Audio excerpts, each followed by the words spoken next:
Hello students, welcome back to the zoology diary channel. যারা বিদ্যাসাগর ইউনিভার্সিটিতে UG second সেমিস্টারে zoology honours নিয়ে পড়াশোনা করছো, তাদের মেজর পেপারে আছে সেল বায়োলজি। আজকে তোমাদের সেখান থেকেই প্রশ্ন আলোচনা করব। দেখো, তোমাদের ইউনিট ওয়ানে যে প্রশ্নগুলো রয়েছে সেগুলো বলবো। আচ্ছা, আমি প্রথমেই বলে দিই, যারা আমার চ্যানেলে রেগুলারলি আমার চ্যানেল ফলো করছো তারা জানো যে আমি শুধু ইম্পর্টেন্ট প্রশ্নগুলো বলে দিই। বাকি সম্পূর্ণ পিডিএফটি পেতে হলে আমার টেলিগ্রাম চ্যানেলের লিংক এই ভিডিও ডেসক্রিপশন বক্সে আমি দিয়ে দেবো। তোমরা ওখান থেকে লিংকে ক্লিক করে চ্যানেলে জয়েন করে যেও। যারা নতুন আছো তারা চ্যানেলটিকে সাবস্ক্রাইব করে দিও। তো চলো শুরু করা যাক আজকের ভিডিও। দেখো, ইউনিট ওয়ানে তোমাদের প্রশ্ন আছে, what is cell theory, basic concepts of cell theory. Basic concepts of cell theory, এটা ভালো করে দেখবে। Modern cell theory, write a short note on modern cell theory. ঠিক আছে, এরপর আছে শর্ট নোট অন পিপিএলও বা microplasma, prion, viroid and virus. আচ্ছা, ইউনিট টু তে চলে যাই। ইউনিট টু টা তোমাদের একটু বড়। দেখো, ইউনিট টু তে যে প্রশ্নগুলো দেখবে, 2 নম্বরের প্রশ্ন হিসেবে আসতে পারে what is cell membrane or plasma membrane. আচ্ছা, এরপরে লং কোশ্চেনে চলে যাই। ফ্লুইড মোজাইক মডেল, ঠিক আছে, এর সম্পর্কে লেখো আর এর ইম্পর্টেন্স লিখতে হবে সাথে। আচ্ছা, short note on sterol, glycolipid, sphingophospholipid এইগুলো। আচ্ছা, লিপিড র্যাপড উইথ ডায়াগ্রাম, এটা কিন্তু তোমাদের, বা প্রপার্টিজ, এটা কিন্তু তোমাদের হচ্ছে 2 নম্বরের প্রশ্ন হিসেবেও কিন্তু এটা আসতে পারে। What is lipid raft, which protein are responsible for lipid raft formation, এটাও কিন্তু 2 নম্বরের প্রশ্ন হিসেবে আসতে পারে। আচ্ছা, liposome with function and diagram, what is GPI anchor protein, plasma membrane lipid bilayer are asymmetric, justify, এই প্রশ্নটা ভালো করে দেখবে। আচ্ছা, এরপরে হচ্ছে different motion of lipid molecules.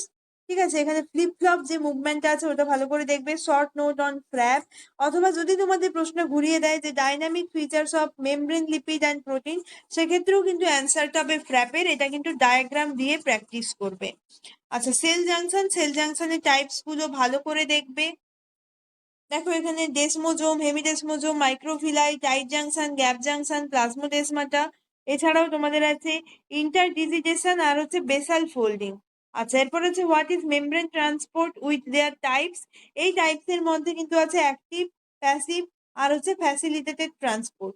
এছাড়াও আছে এক্সোসাইটোসিস অ্যান্ড এন্ডোসাইটোসিস। ঠিক আছে, এই অ্যাক্টিভ, এরকমও আসতে পারে যে অ্যাক্টিভ ট্রান্সপোর্ট কাকে বলে, তার টাইপ গুলো আলোচনা করো। সেক্ষেত্রে ইউনিপোর্ট, সিমপোর্ট, অ্যান্টিপোর্ট লিখবে। আচ্ছা, এদের মধ্যে তুলনামূলক আলোচনা আসতে পারে, শুধুমাত্র এই প্রশ্নটা 2 নম্বর হিসেবে দিতে পারে, সেটা ভালো করে দেখবে এই জায়গাটা। আচ্ছা, এরপরে চলে যাবো ইউনিট থ্রিতে। ইউনিট থ্রিতে তোমাদের আছে এন্ডোপ্লাজমিক রেটিকুলাম। সেখানে কি দেখবে, protein sorting, protein sorting and protein targeting. আচ্ছা, প্রোটিন প্রসেসিং অথবা ক্লিভ অফ সিগন্যাল সিকোয়েন্স অথবা N linked oligosaccharide, describe protein folding. প্রত্যেকটার কিন্তু ডায়াগ্রাম ভালো করে দেখবে। ঠিক আছে, এরপরে দেখো protein export from endoplasmic reticulum. আচ্ছা, lipid synthesis and lipid export form smooth endoplasmic reticulum. এখানে একটা কথা বলে রাখি, শর্ট প্রশ্ন হিসেবে আসতে পারে। আমরা জানি এন্ডোপ্লাজমিক রেটিকিউলাম 2 ধরনের হয়। একটা হচ্ছে আমাদের এসিআর, স্মুথ এন্ডোপ্লাজমিক রেটিকিউলাম, আর একটা হচ্ছে আরইআর, রাফ এন্ডোপ্লাজমিক রেটিকিউলাম। ঠিক আছে, এদের ফাংশন সম্পর্কে 2 নম্বরে আসতে পারে, অথবা 2 নম্বরে পার্থক্যও দিতে পারে। আচ্ছা, এসিআর কি করছে, ফ্যাট সংশ্লেষে হেল্প করে, আর আরিয়ার হচ্ছে প্রোটিন সংশ্লেষে হেল্প করে। আচ্ছা, এরপরে দেখো গলগি বডি আছে তোমাদের এই চ্যাপ্টারে, আর আছে লাইসোজোম। আচ্ছা, লাইসোজোমকে কেন আমরা পলিমরফিক অর্গানেল হিসেবে এটা কাজ করে সেটা আসতে পারে। শর্ট নোট অন পলিমরফিজম, এখানে টাইপসটা ভালো করে দেখবে। আচ্ছা, protein glycosylation, protein sorting and export from Golgi body. ঠিক আছে, এবারে 2 নম্বরের প্রশ্ন হিসেবে আসতে পারে যে লাইসোজোমকে কেন সুইসাইডিয়াল ব্যাগ আমরা বলে থাকি। আচ্ছা, ইউনিট ফোরে চলে যাবো। ইউনিট ফোরে তোমাদের আছে এন্ডোসিম্বায়োটিক থিওরি সম্পর্কে, তার কিন্তু ইম্পর্টেন্স প্র্যাকটিস করবে, তার ডায়াগ্রাম, মানে ইম্পর্টেন্সটা দেখবে এবং ডায়াগ্রামটা ভালো করে প্র্যাকটিস করবে। আচ্ছা, F0 F1 পার্টিকেল, কৃষ্টি, এগুলো তোমাদের 2 নম্বরের প্রশ্ন হিসেবে আসতে পারে। আচ্ছা, তারপরে আছে দেখো mitochondria act as a semi conservative organelle, justify. আচ্ছা, describe mitochondrial DNA with structure. Homoplasmy, heteroplasmy বলতে কি বোঝো, নিউক্লিয়ার ডিএনএ এবং মাইটোকন্ড্রিয়াল ডিএনএ এর মধ্যে পার্থক্য লেখো। এরপরে হচ্ছে তোমাদের ডিএনএ একটা যে ম্যাটারনাল ইনহেরিটেন্স, এটা জাস্টিফাই করো। ইটিএস বা অক্সিডেটিভ ফসফোরাইলেশনের ডায়াগ্রাম সহযোগে ডেসক্রাইব করতে হবে। ঠিক আছে, এরপরে দেখো আছে 9+0 অ্যারেঞ্জমেন্ট, তাদের অর্থাৎ সেন্ট্রোজোমের স্ট্রাকচার, সেন্ট্রোমের ফাংশন প্র্যাকটিস পড়বে। আচ্ছা, প্রত্যেকের কিন্তু আলট্রা স্ট্রাকচার বলেছে, মানে ডায়াগ্রাম ভালো করে দেখবে। আচ্ছা, তারপরে আছে আলট্রা স্ট্রাকচার অফ পারক্সিজম, এটা এতটাও ইম্পর্টেন্ট নয়, পারক্সিজমের সিগনিফিকেন্সটা ভালো করে দেখবে। আচ্ছা, ইউনিট 5-এ চলে যাবো। ইউনিট 5-এ তোমাদের আছে differences among microtubule, actin filament, intermediate filament. এখানে আমি বলে রাখি, আমি ডিফারেন্স দিয়ে দিয়েছি। এটাই কিন্তু শর্ট নোট, প্রত্যেকটা শর্ট নোট, প্রত্যেকের ফাংশন খুব ভালো করে দেখবে। আমি একটা প্রশ্নের মধ্যেই সবকিছু বলে দিলাম, ভালো করে দেখবে। Short note on MTOC, microtubule polymerisation map. ঠিক আছে, গামা টিউবিউলিন, যেটা গামা TURC। ঠিক আছে, এটা কিন্তু খুব ভালো করে দেখবে, 2 নম্বরের প্রশ্ন হিসেবে এটা আসতে পারে। আচ্ছা, অ্যালজাইমার ডিজিজের ক্ষেত্রে টাউ প্রোটিনের ভূমিকা কি সেটা দেখবে। 9+2 arrangement of cilia or flagella structure.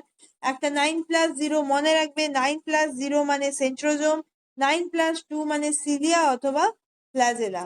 আচ্ছা, এরপর হচ্ছে জি অ্যাক্টিন আর এফ অ্যাক্টিন ভালো করে দেখবে। ইসিএম এর ফাংশন ভালো করে দেখবে। ঠিক আছে, protein involving matrix addition, CMIP অর্থাৎ সেল ম্যাট্রিক্স ইন্টারাকশন প্রোটিন, এটা ভালো করে দেখবে। আচ্ছা, এরপর আমরা চলে যাবো ইউনিট 6-এ। ইউনিট 6-এ মোস্ট ইম্পর্টেন্ট প্রশ্ন হচ্ছে এনপিসি। এটা কিন্তু একবার এসেছে, আবারও কিন্তু তোমাদের আসতে পারে। এনপিসি নিউক্লিয়ার পোর কমপ্লেক্স ভালো করে দেখবে। NES NLS কি শর্ট নোট আসতে পারে, অথবা নিউক্লিয় সাইটোপ্লাজম ইন্টারাকশন আসতে পারে। যদি ইন্টারাকশন আসে তাহলে সেক্ষেত্রে NES NLS দুটোই লিখতে হবে, অথবা যদি উল্লেখ করে দেয়, যেটা উল্লেখ করে দেবে সেটাই লিখবে। আচ্ছা, তারপরে চলে যাচ্ছে ইউনিট 7। ইউনিট 7-এ আছে দেখো তোমাদের সেল সাইকেল, সেল ডিভিশন, যেখানে সেল সাইকেলটা দেখবে। আচ্ছা, cell cycle check point, cyclin CDK কি। ঠিক আছে, সাইক্লিন প্রোটিন বলতে কি বোঝো, mention selected cyclin CDK in vertebrate organism. এরপরে হচ্ছে 8 নম্বর প্রশ্নটা, MCDK complex in S pombe. তারপর হচ্ছে কন্ট্রোল অফ ডিএনএ ডুপ্লিকেশন আর রেপ্লিকেশন ইন এস ফেজ। সবগুলোর কিন্তু ডায়াগ্রাম ভালো করে দেখবে, আমি বারবার বলছি ডায়াগ্রাম ভালো করে দেখবে, প্রত্যেকের স্ট্রাকচার ভালো করে দেখবে। Short note on APC MPF, দুটোই important. Role of R B protein, role of P53 protein. ঠিক আছে, এদেরও কিছু ডায়াগ্রাম আছে, ওগুলোও ভালো করে দেখবে। আচ্ছা, এরপরে আমরা চলে যাবো সাইনোপটোনেমাল কমপ্লেক্স বলতে কি বোঝো। এরপরে আছে দেখো crossing over with their mechanism and significance, apoptosis, necrosis. এই যে এই দুটো, এদের মধ্যে ডিফারেন্স আসতে পারে, অথবা এগুলো কি আসতে পারে, শর্ট নোট লিখতে আসতে পারে, অথবা এদের সিগনিফিকেন্স আসতে পারে। একটা প্রশ্নের মধ্যে কিন্তু অনেকগুলো প্রশ্ন আছে, ভালো করে দেখবে এই 22-এর প্রশ্নটা। ঠিক আছে, এরপর হচ্ছে ইনিশিয়েটর ক্যাসপেজ, এক্সিকিউশনার ক্যাসপেজ আর ইমপ্লিমেন্টারি ক্যাসপেজ বলতে কি বোঝো। অ্যাপোপ্টোসিসের এক্সট্রিনসিক এবং ইন্ট্রিনসিক পাথওয়ে, এটা ভালো করে দেখবে, প্রত্যেকের ডায়াগ্রাম দেখবে। আচ্ছা, এখানে এটা শর্ট প্রশ্ন হিসেবে আসতে পারে, এই 25-এর প্রশ্নটা ভালো করে দেখবে। আচ্ছা, এরপরে চলে যাবো টিউমার সাপ্রেসার জিন বলতে কি বোঝো। প্রোটো অঙ্কোজিন, অঙ্কোজিনের মধ্যে পার্থক্য লেখো। ঠিক আছে, ইউনিট 2 আর ইউনিট 7টা তোমাদের একটু বড়, ওখান থেকে প্রশ্নগুলো ভালো করে দেখবে। ইউনিট 8-এর মধ্যে সেল সিগন্যালিং বলতে কি বোঝো, ফার্স্ট মেসেঞ্জার, সেকেন্ড মেসেঞ্জার, যে ডিফারেন্স গুলো দিয়েছে ওই ডিফারেন্স গুলো দেখবে। Short note GPCR। ঠিক আছে, অর্থাৎ জি প্রোটিন কাপল রিসেপ্টর। ঠিক আছে, এছাড়াও জি প্রোটিনের ওপর শর্ট নোট আসতে পারে। ক্যাম্প, যেটা সেকেন্ড মেসেঞ্জার, সেটার প্রশ্ন আসতে পারে।